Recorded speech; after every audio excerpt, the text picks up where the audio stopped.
नमस्कार, आपके साथ मैं हूं ऋतिक सविता। स्वागत है आपका SPN 9 न्यूज में। दर्शकों, आपको बता दें यहां पर कि गौतम अडानी के भाई विनोद अडानी फिर से मीडिया की सुर्खियों में छाए हुए हैं।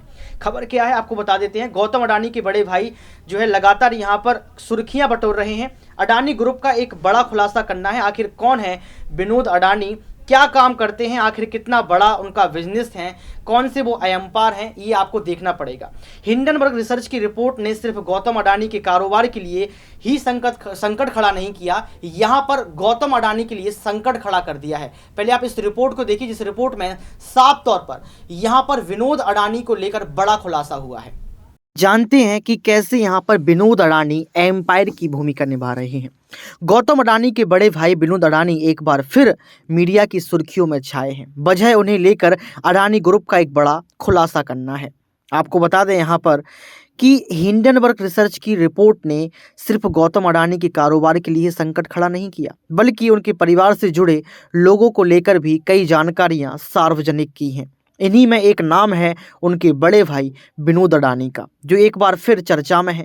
इसकी वजह ये है कि अडानी ग्रुप ने उसकी लिस्टेड कंपनियों में विनोद अडानी की भूमिका होने की बात मान ली है, जबकि पहले वह इसके लगातार पल्ला झाड़ने की कोशिश कर रहा था।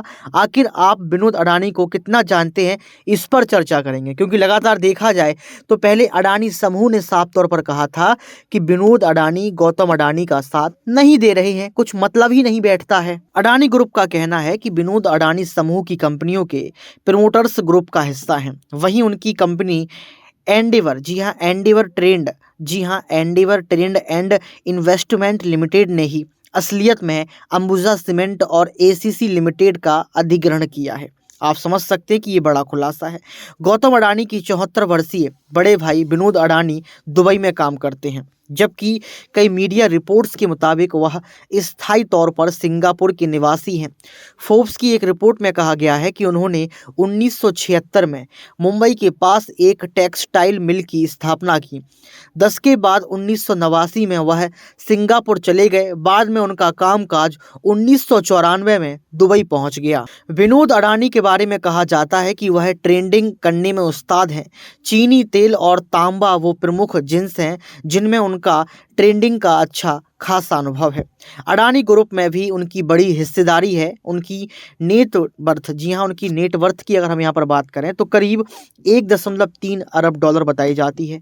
यही वजह रही कि 2022 में वह सबसे अमीर NRI भी रहे। हाल में अडानी ग्रुप ने बताया कि विनोद अडानी के कंट्रोल वाली एंडेवर, जी हाँ, Endeavour trade and investment limited ने ही असलियत में अंबुजा सीमेंट और ACC लिमिटेड का अधिग्रहण किया है।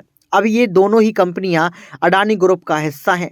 विनोद अडानी के बारे में एक खास बात कही जाती है कि वह अडानी ग्रुप के लिए अंतर्राष्ट्रीय बाजार से पैसा जुटाने और नेगोशिएशन में मदद करते हैं। गौतम अडानी के भाई विनोद अडानी का विवादों से भी पुराना नाता रहा है। साल 2016 में उनका नाम पनामा पेपर लीक में सबसे आगे रखा गया था और सामने आया था। इस रिपोर्ट में 2 लाख से अधिक फर्जी कंपनियों के वित्तीय जानकारी डिटेल में दी गई थी।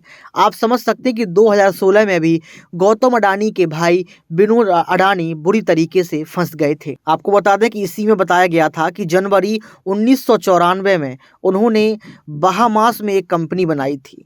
कंपनी बनाने के 2 महीने बाद ही उन्होंने कंपनी के दस्तावेजों में अपना नाम विनोद शांतिलाल अडानी से बदलकर विनोद शांतिलाल शाह कर लिया था। तो आप समझ सकते हैं कि किस तरीके से यहाँ पर बड़े बड़े खुलासे हो रहे हैं। अडानी ग्रुप के खिलाफ आई हिंडनबर्ग रिसर्च की रिपोर्ट में विनोद अडानी के नाम का जिक्र 151 बार आया। भले वह अडानी ग्रुप की किसी कंपनी में सीधे नियंत्रण नहीं रखते हैं, लेकिन उनकी भूमिका होने से अब अडानी ग्रुप भी इनकार नहीं कर रहा है। अडानी ग्रुप ने यह स्वीकार कर लिया है। रिपोर्ट में दावा किया गया है कि विनोद अडानी और उनके सहयोगी से, जी हाँ, सहयोगियों ने मॉरिशस में दर्जनों कंपनियों बनाई और दर्जनों कंपनियों के बनाने के साथ साथ व्यापार चलाया, जिनकी असल में कोई कॉरपोरेट प्रेजेंस नहीं है, कुछ ऐसा ही कंपनियां जो है साइप्रस, सिंगापुर, कैरिबियन और यूएई में बनाई हैं। इन कंपनियों के अडानी ग्रुप के साथ कुछ संदिग्ध लेन देन किए गए। वहीं अडानी की कंपनियों के शेयर्स का भाव बढ़ाने में भी इनकी भूमिका रही है। तो दर्शकों, आप समझ सकते हैं कि किस तरीके से यहाँ पर विनोद अडानी और गौतम अडानी के रिश्तों के बारे में खुलासा हुआ। और सवाल ये भी उठ रहा है कि क्या यहाँ पर कहीं ना कहीं जो संपत्ति है, चाहे वो विनोद अडानी की हो, गौतम अडानी की हो, उसका राष्ट्रीयकरण होना चाहिए कि नहीं। इसके साथ साथ ये भी कहा गया कि जो बड़ा दावा ठोका गया था, आखिर वो दावा क्यों स्वीकार नहीं कर रहे थे गौतम अडानी, और फिर आज क्यों गौतम अडानी ने ये बात स्वीकार कर ली कि हाँ, हिस्सेदारी तमाम चीज़ें जो हैं रही हैं। लेकिन देखना ये होगा कि आने वाले वक्त में क्या और भी बड़े खुलासे होंगे। क्या सुप्रीम कोर्ट जेपीसी की जांच को लेकर आदेश देगा?